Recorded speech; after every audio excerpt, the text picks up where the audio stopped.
Donc ça, c'est très, très, très important à ce niveau-là. Voilà. Au niveau maintenant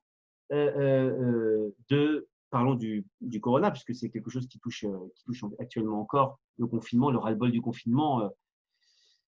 Il y a beaucoup de réactions aussi dans les questions. Par exemple, on m'a dit, mais je sens que j'en veux aux gens parce que les gens ne mettent pas certains leur masque. Moi, je suis rigoureux par rapport à ça et pourtant, et j'en veux aux autres. Comment changer la chose? Déjà, encore une fois, il n'y a qu'un seul juge sur Terre, c'est Hachem. Celui qui commence à juger son prochain ou qui se juge lui-même, il a déjà pris la place d'Hachem. Et là, c'est un manque d'émouna. D'accord? Donc déjà, première règle, quand on ressent qu'on a un espèce de ressenti de jugement, de demander à Hachem pardon. Pardon pourquoi, Hachem? Parce que j'ai manqué d'émouna. Manqué d'émouna en quoi? J'ai voulu prendre ta place, Hachem. J'ai cru que j'étais au niveau de prendre ta place de juge. Et ça, c'est un manque de foi.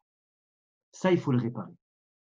Maintenant, autre chose, le fait de juger les autres, je sors sur cette question qui m'a paru primordiale sur le fait d'avoir cette espèce de faire un focus sur les gens, de les accuser, entre guillemets, de ne pas respecter les règles et puis de leur en vouloir au final.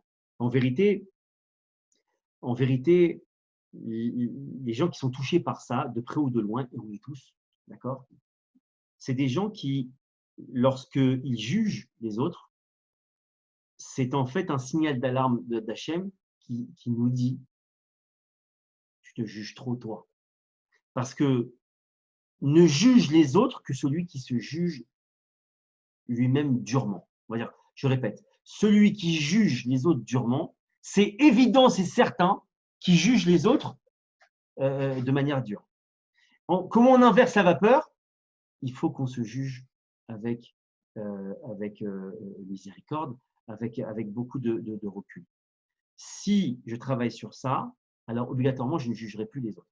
Quand je dis juger les autres, ça peut être les gens dans la rue qui ne mettent pas le masque, mais ça peut être, et surtout, notre conjoint, nos enfants et nous-mêmes. Ça, c'est vraiment le cercle proche. Et ça, c'est une catastrophe. Pourquoi c'est une catastrophe? Parce que le fait de se juger durement, ou les autres, fait qu'on rentre dans une culpabilisation ou des autres ou de nous-mêmes. C'est la pire des choses. En quoi c'est la pire des choses? La culpabilité, donc on l'a dit, le fait de culpabiliser, de regarder avec une culpabilité les autres ou de leur dire des choses qui les culpabilisent, c'est des choses qui détruisent. Et on arrive aussi à une autodestruction finalement quand on s'auto-culpabilise. Maintenant, pourquoi c'est très dangereux la culpabilité? Parce que, de un, on considère que Hachem n'est pas à l'origine de la chose qui nous arrive ou de la chose qui arrive autour de nous, puisqu'on s'accable, on se rend responsable de la chose, on rend les autres responsables. Donc, encore une fois, c'est ce qu'on disait, on a sorti déjà Hachem du système. La deuxième chose qui est très grave, parce que c'est un danger de mort, si je puis dire, c'est que tout simplement, c'est l'arme absolue du Yetzer Hara, parce que le Yetzer Hara, là où il est payé, c'est encore une fois pas sur la faute. C'est comment je gère la faute. Si après une faute, je suis triste. Si après une faute, je suis déprimé. Si après une faute, j'ai plus envie de prier. Si après une faute, je considère que j'ai plus ma place devant Hachem. Je peux plus parler devant Hachem, moi. Finalement, qu'est-ce que moi minable, moi personne qui a fauté, moi sale de faute, etc.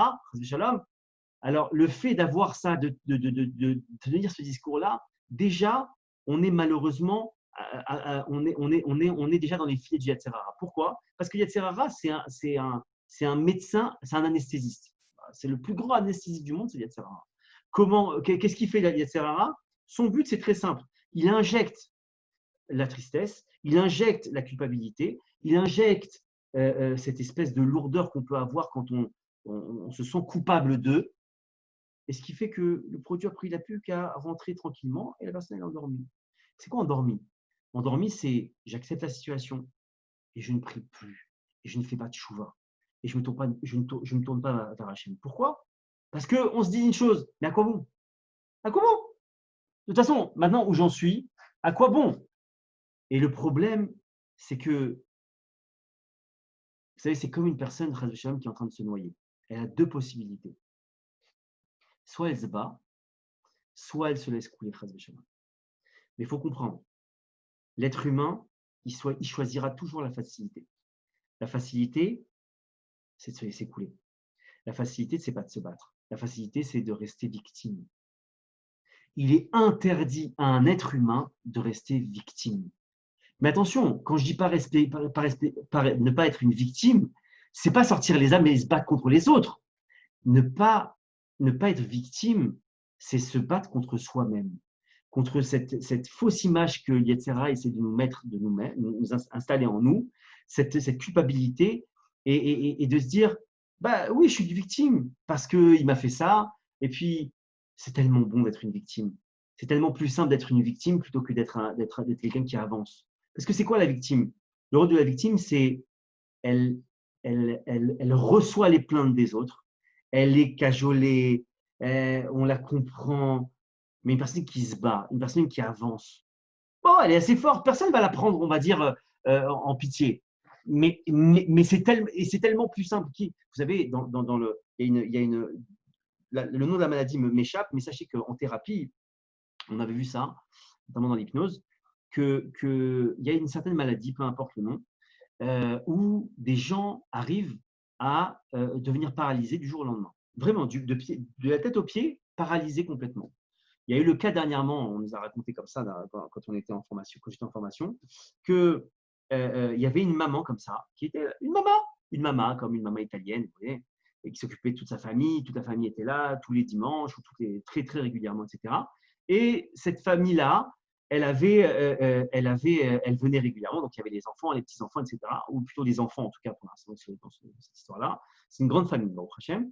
Et ce qui s'est passé, c'est qu'au fil du temps, les enfants ont grandi, se sont mariés, ils ont quitté la maison. Elle s'est retrouvée seule avec son mari. Et elle a vu que inconsciemment, elle était plus utile, en vérité. Pourquoi? Parce que à l'époque, elle s'occupait des enfants. Et les enfants, ils lui disaient merci, et puis elle cuisinait pour eux, et puis il y avait des attentions, et puis les enfants, ils sentaient qu'il y avait un amour qui s'est changé, etc. Mais au final, aujourd'hui, elle se retrouve seule avec son mari, donc il n'y a plus vraiment une raison d'exister. Elle sentait qu'il n'y avait plus une raison d'exister, et son inconscient a fait qu'elle a cherché une solution pour réexister, on va dire ça comme ça, auprès des autres. C'était quoi cette solution? C'était de devenir paralysée.